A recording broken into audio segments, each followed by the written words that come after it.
요즘 건강보험료 이상하다고 느끼신 적 없으신가요? 소득은 분명히 줄었는데 보험료는 왜 그대로일까요? 심지어 어떤 분들은 작년보다 수입이 반 토막 났는데도 고지서 금액이 똑같이 나왔다며 황당해 하십니다. 전화해서 문의해봐도 시스템상 그렇다는 답변만 돌아오고요. 의외로 많은 분들이 이 구조를 정확히 몰라서 매달 억울한 손해를 보고 계십니다. 저는 박진수입니다. 지난 30년 동안 세금과 소득 제도를 연구해 오면서 보험료 때문에 힘들어 하시는 분들을 수도 없이 만나왔습니다. 특히 올해는 제도가 바뀌면서 은퇴하신 분이나 임대 배당 소득이 있는 분들이 더 큰 혼란을 겪고 계시더군요.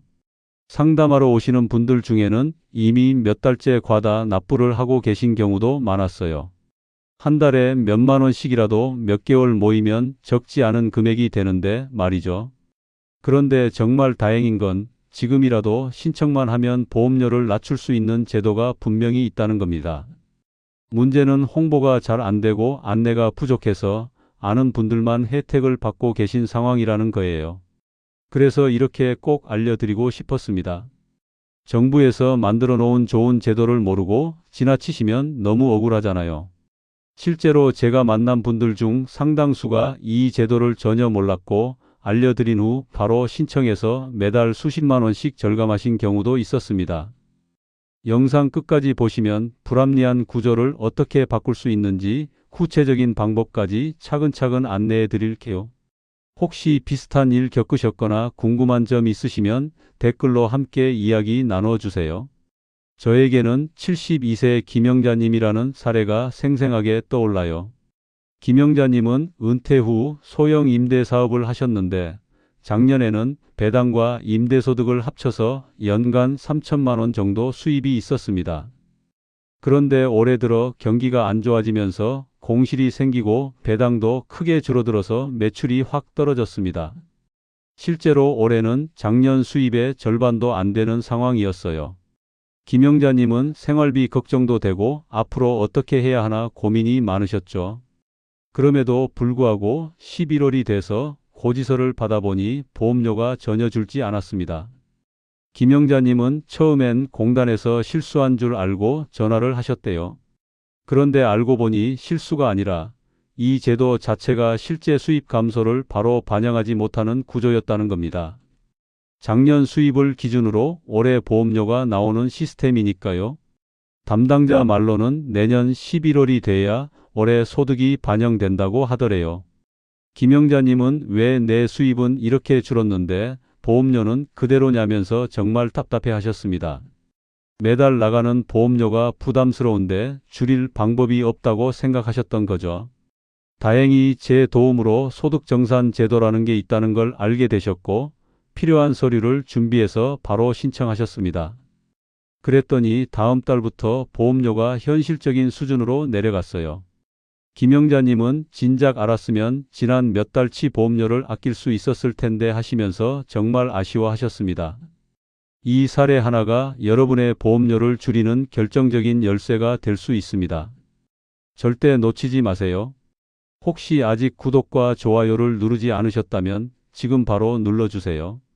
이 채널은 여러분의 건강한 노년과 경제적 안정을 진심으로 응원합니다. 끝까지 보시면 왜 지금 당장 행동을 바꿔야 하는지 명확히 알게 됩니다. 오늘 이 영상에서 말씀드릴 내용은 여러분의 보험료 관리 방식을 완전히 바꿀 수 있는 중요한 지혜입니다. 이 이야기를 끝까지 듣고 실천하셔야만 진정한 변화를 경험할 수 있어요. 뒤에 나올 신청 방법과 실천 단계를 모르시면 아무리 좋은 정보를 들어도 소용이 없거든요. 마지막까지 집중해 주세요. 그럼 이제 본론으로 들어가서 11월부터 바뀌는 건강보험료 구조에서 꼭 알아야 할 핵심 내용들을 하나씩 자세히 짚어보겠습니다.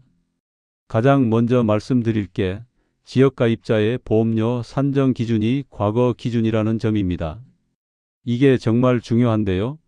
지역가입자의 보험료는 전년도 소득과 6월 1일 기준 재산을 토대로 산정됩니다. 그리고 이렇게 정해진 보험료가 11월부터 다음 해 10월까지 무려 1년간 적용되는 구조예요. 그러니까 올해 11월에 나온 고지서는 작년 소득을 기준으로 한 거라는 얘기입니다. 국민건강보험공단 설명에 따르면 지역가입자는 다음 해 11월에 국세청으로부터 전년도 소득이 확정돼야 그때서야 본격적으로 반영된다고 하더군요. 그러니까 올해 수입이 줄었어도 당장은 반영이 안 된다는 얘기입니다. 이 구조를 모르시는 분들이 정말 많으세요. 당연히 올해 수입 기준으로 보험료가 나올 거라고 생각하시는 거죠. 실제 사례를 하나 말씀드릴까? 68세 박영수님은 작은 식당을 운영하셨는데 올해 장사가 반토막이 났습니다. 코로나 이후로 손님이 확 줄었거든요. 그런데도 보험료는 전년도 수입 기준으로 그대로 나왔어요. 박영수님은 매달 고지서 받을 때마다 한숨이 나오셨다고 합니다. 수입은 줄었는데 고정 지출은 그대로니까 정말 힘드셨던 거죠. 이런 상황이라면 어떻게 해야 할까요? 11월 전에 올해 수입 변화가 있다는 걸 증빙할 수 있는 자료를 바로 준비해 두셔야 해요. 매출장부, 은행 입출금 내역, 사업자 등록증, 매출 감소를 확인할 수 있는 카드 매출 자료 등을 미리 챙겨 두시는 겁니다. 아직 국세청 수입 확정이 안 된 상태이므로 내가 손해본다며 그냥 방치하면 절대 안 됩니다. 여러분 혹시 올해 수입이 줄었음에도 이전과 같은 보험료 고지서를 받아보신 적 있으신가요? 그 다음으로 정말 중요한 건 소득이 줄었을 때 바로 조정이 가능하다는 겁니다. 많은 분들이 이걸 모르세요. 소득이나 재산이 줄었다면 소득정산 신청이라는 걸 통해서 보험료를 즉시 인하받을 수 있습니다. 그냥 내년까지 기다리는 게 아니라 지금 당장 신청을 하면 다음 달부터 바로 조정이 되는 거예요. 이게 얼마나 중요한 제도인데 모르고 계신 분들이 너무 많습니다. 특히 2025년부터는 이자, 배당, 연금, 기타 소득까지 조정 대상이 확대되었다고 합니다. 예전엔 주로 사업소득 중심이었는데 이제는 훨씬 폭넓게 적용되는 거죠. 은퇴하신 분들 중에 배당이나 이자 소득으로 생활하시는 분들한테는 정말 반가운 소식입니다. 이런 분들도 소득이 줄면 바로 신청할 수 있게 된 거거든요. 65세 김진영님의 경우를 보면요. 작년엔 주식 배당이 1,000만 원 정도 나왔는데 올해는 주가가 떨어지고 기업 실적이 안 좋아지면서 배당이 400만 원으로 확 줄었습니다. 600만 원이나 줄어든 거예요. 김진형님은 소득정산 신청을 하셨고 필요한 서류를 제출하신 후 다음 달부터 보험료가 눈에 띄게 내려갔어요. 이럴 때 필요한 게 증빙서류입니다. 폐업했다면 폐업신고서, 휴업 중이라면 휴업신고서, 급여가 줄었다면 급여명세서, 배당이나 이자가 줄었다면 은행거래 내역이나 증권사 거래 내역 등을 미리 준비하셔야 합니다. 여기서 주의하실 점은 신청하지 않으면 자동으로 작년 수입 기준이 계속 적용된다는 겁니다. 공단에서 알아서 조정해 주지 않아요. 본인이 직접 움직여야 합니다. 수입이 줄었음에도 아직 신청하지 않으신 분 계신가요? 그런데 반대의 경우도 있습니다. 소득이 늘었을 때도 미리 대비해야 한다는 거예요. 이것도 정말 중요합니다. 갑자기 매출이 늘거나 소득이 늘었다면 미리 보험료를 높게 납부해서 나중에 정산 폭탄을 피하는 것이 훨씬 유리합니다. 지금 조금씩 더 내는 게 나중에 목돈이 한꺼번에 나가는 것보다 심리적으로나 경제적으로나 훨씬 낫거든요. 언론 보도를 보면 소득이 늘면 나중에 한꺼번에 더 내야 하는 경우가 생긴다고 설명되어 있더군요. 그러니까 지금 조금씩 더 내는 게 나중에 목돈 나가는 것보다 낫다는 얘기죠. 갑자기 큰돈 나가면 정말 당황스럽잖아요. 70세 이순자님 사례를 말씀드릴게요. 이순자님은 보유하신 소형 상가에서 나오는 임대소득이 있으셨는데 올해 새로운 임차인이 들어오면서 임대료가 월 50만 원에서 80만 원으로 크게 올랐습니다. 연간으로 치면 360만 원이 더 늘어난 거죠. 그런데 미리 납부 조정을 하지 않으셨어요. 그랬더니 다음 해 정산할 때 한 번에 100만 원이 넘는 금액을 추가로 납부해야 했습니다. 이순자님은 그때 정말 당황하셨다고 해요.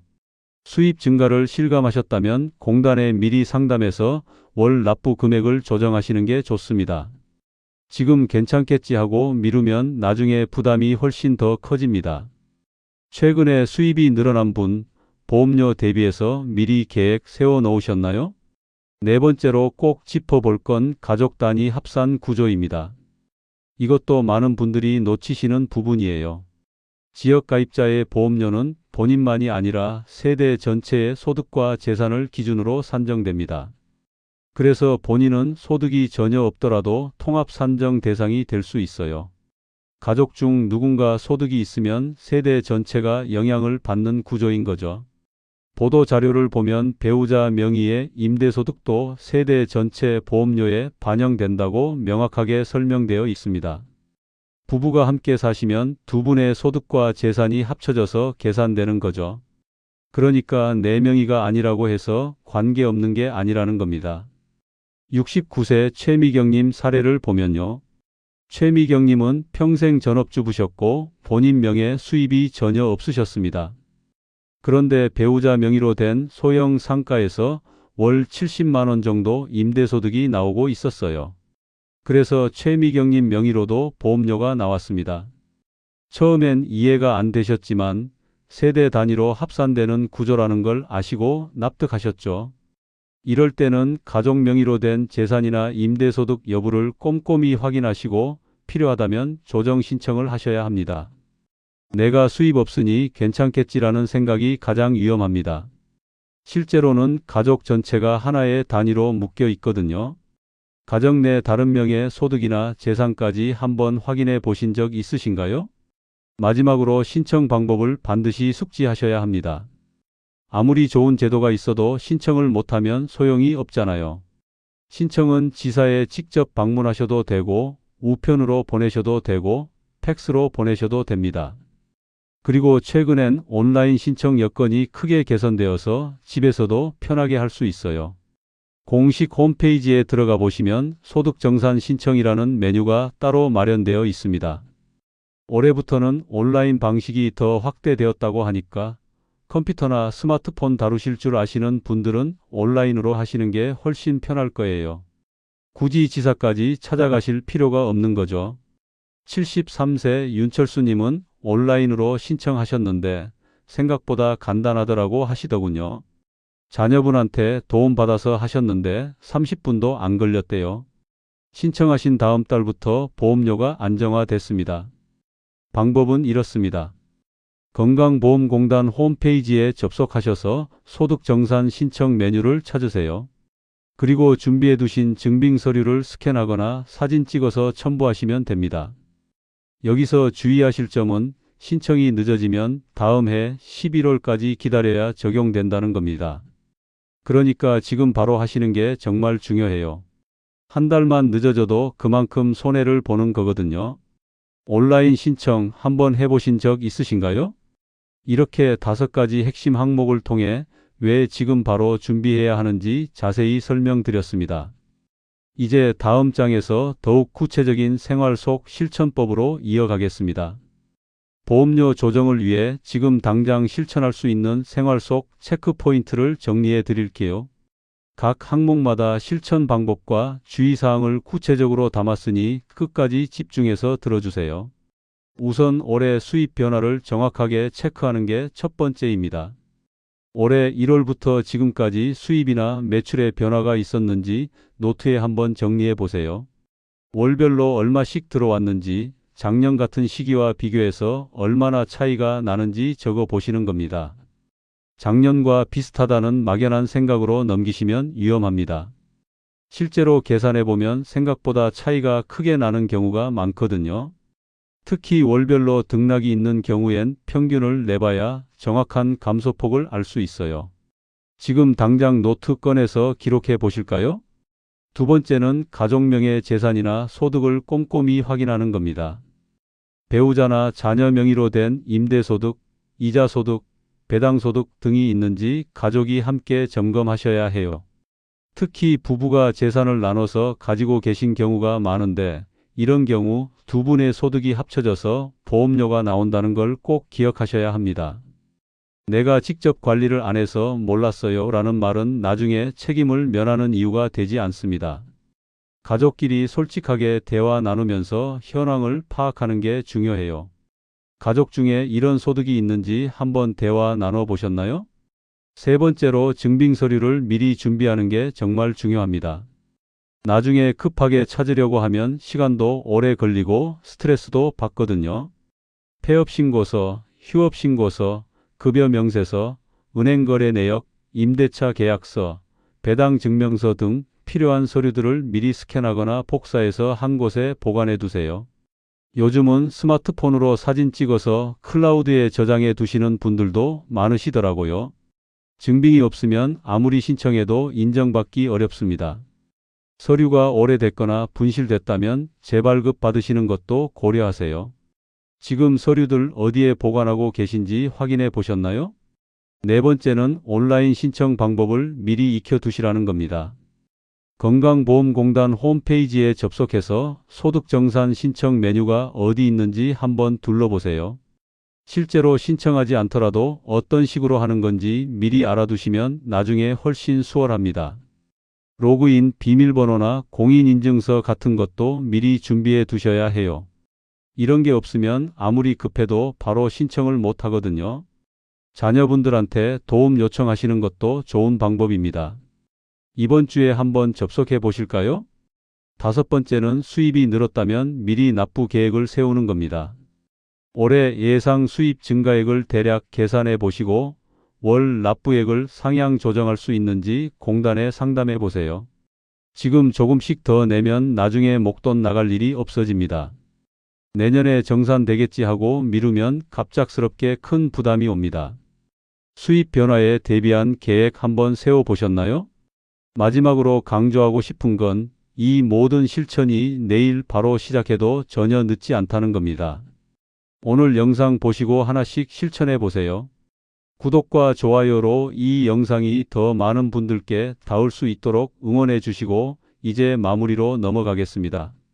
오늘은 우리가 평소 당연하게 여겼던 건강보험료 산정 구조가 사실 과거 소득 기준이라는 점, 그리고 수입이 줄었거나 늘었을 때 바로 대응할 수 있는 소득정산 제도가 분명히 존재한다는 사실을 함께 살펴봤습니다. 잘못 관리하면 어떻게 될까요? 수입은 줄었는데 보험료는 그대로 나가면서 매달 부담이 커집니다. 한 달에 몇만 원씩이라도 1년이면 수십만 원, 몇 년이면 수백만 원이 쌓이는 거예요. 반대로 수입이 늘었는데 미리 대비하지 않으면 다음 해에 정산 폭탄을 맞을 수 있어요.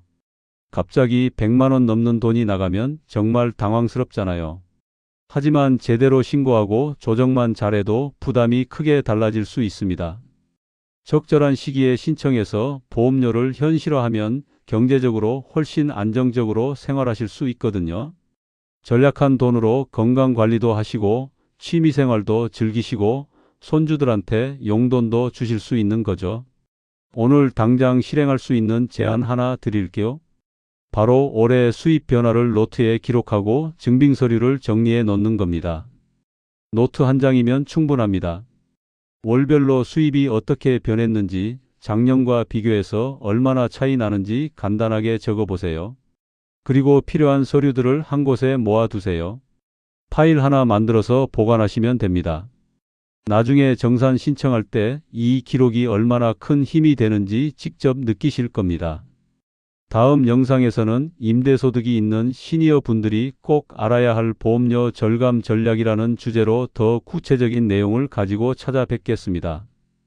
임대소득 때문에 보험료 부담이 크신 분들한테 실질적으로 도움되는 정보를 준비하고 있으니 기대해 주세요. 건물이나 상가를 가지고 계신 분들은 특히 주목하셔야 할 내용입니다.